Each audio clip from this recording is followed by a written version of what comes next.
estaba esta niña de 13 años un domingo en casa sola con su padrastro. El padrastro estaba viendo el fútbol en su cuarto, en su recámara, en su cama, con una cerveza en la mano. Llega la niña, se acuesta junto a él en la cama, en fin, le hace ahí alguna caricia, en fin, y pum, la viola. Este juez, en el año 2012, encontró una excluyente de responsabilidad y dijo, eso no es violación porque, según el juez, el hecho de que estuviera vestida de determinada manera, de que ella hubiera sido la que se acercó al padrastro en la cama, etcétera, etcétera, daba lugar a la absolución. Amigas y amigos, esa es la batalla cultural que hay que ganar.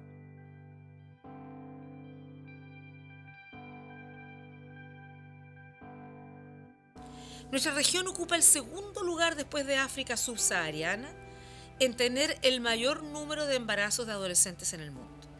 La necesidad insatisfecha de anticonceptivos es de aproximadamente el 40%, con cifras aún mayores para las adolescentes pobres que viven en las zonas rurales. Solamente en 6 países en el mundo se establece una prohibición total y absoluta de abortar, de interrumpir voluntariamente el embarazo.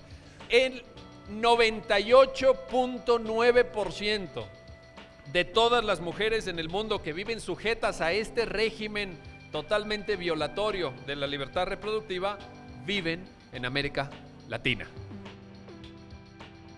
La mortalidad materna todavía como un hecho social importante, con una cifra lamentables en toda la región, habla de una discriminación estructural.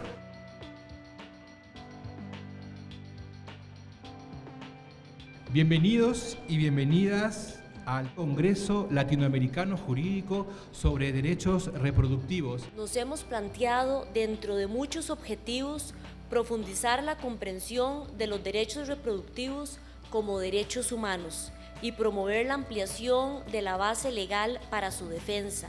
Y aquí estamos hablando de derechos fundamentales, como el derecho a la vida, la libertad y la seguridad de las personas, el derecho a la salud y a la información, a la no discriminación en la asignación de recursos a los servicios de salud. Fundamentales son los derechos a la autonomía y la privacidad en la toma de decisiones en estas materias. Aquí es entonces, en cuanto a los derechos reproductivos, como un conjunto de derechos arraigados a los principios más básicos y universales de los derechos humanos, y los intereses que protegen son diversos. Sin embargo, su promoción y protección encuentra enorme dificultad en lo que tiene que ver con el meollo, con el núcleo mismo de la cultura democrática. El derecho de acceso a la información no garantiza todo el derecho, todo el conjunto de derechos sexuales y reproductivos, pero es una pieza fundamental. Está el derecho, pero no se informa. Está el derecho, pero la información o no es fidedigna, o no es completa, o no es accesible, o no es oportuna. El valor que se protege desde el punto de vista jurídico con el secreto profesional es el derecho a la intimidad. Soy médico y he aprendido con el sudor de la frente, ¿verdad?, a tratar de entender qué está detrás de la salud en términos de derechos. Si no hay autodeterminación en materia de aborto, por lo menos en las 12 primeras semanas, no puede un Estado decir que defiende los derechos sexuales y reproductivos. Y la pregunta sería si se puede hacer algo cuando un Estado que tiene la obligación de dar un avance, ese mismo Estado se queda detenido por razones que no son jurídicas, sino políticas. Ultimately, we are all accountable as public institutions to the people. And if the Constitution and the laws do not work for the people, then they have to reinvent themselves or have to be redesigned.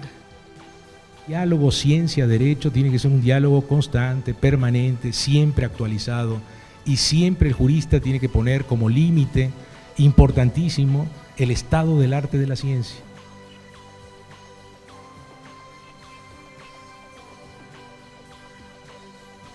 Discussions that are going on between legal scholars, law students, judges from all across Latin America has been fantastic. It's something you never get to see, really struggling with sort of the cutting edge issues related to reproductive rights in Latin America.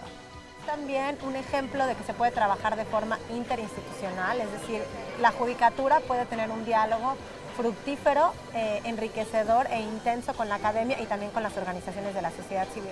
Este evento, estos ejercicios, estos encuentros son un eslabón más en una cadena en la cual me parece se puede construir una manera distinta de entender al derecho y a los derechos humanos. A estas alturas pues del siglo XXI, en esta primera década, los derechos humanos, y en particular de las humanas, y en particular también los derechos reproductivos, tienen pleno sentido en la búsqueda del progreso, de la justicia y de la felicidad humana.